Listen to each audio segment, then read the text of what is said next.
করবা চৌথ কথাটির সঙ্গে বর্তমান যুগে আমরা সবাই পরিচিত। এই অনুষ্ঠানটি আশ্বিন মাসে পূর্ণিমার পরে চতুর্থ দিনে উত্তর ও পশ্চিম ভারতের হিন্দু মহিলাদের দ্বারা পালিত একটি জনপ্রিয় উৎসব। অনেক হিন্দু উৎসবের মতো করবা চৌথ চন্দ্র সৌর পঞ্জিকার উপর ভিত্তি করে পালিত হয়। করবা চৌথের দিন বিবাহিত মহিলারা তাদের স্বামীর দীর্ঘায়ু কামনা করে উপবাস করেন।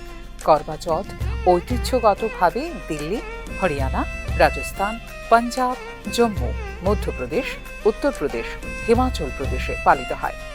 এটি অন্ধ্রপ্রদেশে আটলা টাজ্জে হিসেবে পালিত হয়। করবা শব্দের অর্থ কড়াই এবং চৌথ মানে চতুর্থী তিথি। এই দুয়ে মিলে ব্রতের নামকরণ। এই ব্রতে কড়াইয়ের ভূমিকা গুরুত্বপূর্ণ। যারা ব্রত করেন তারা নতুন কড়াই কেনেন, সেখানে রাখেন নতুন কাপড়, কাঁচের চুড়ি এবং বাড়িতে তৈরি মুখরোচক খাবার ও মিষ্টি। বলিউডের কল্যাণে করবা চৌথ আজ বহুল প্রচলিত। করবা চৌথ সম্পর্কে অনেক পৌরাণিক কাহিনীও প্রচলিত আছে, কিন্তু বর্তমানে এই করবা চৌথ সমস্ত ভারতবর্ষের হিন্দু সম্প্রদায়ের এওরা একটি আনন্দ উৎসব হিসেবে পালন করে থাকেন। যাই হোক, সব মিলিয়ে করবা চৌথ কোনো জাতি বা ধর্মের মধ্যে সীমাবদ্ধ নেই।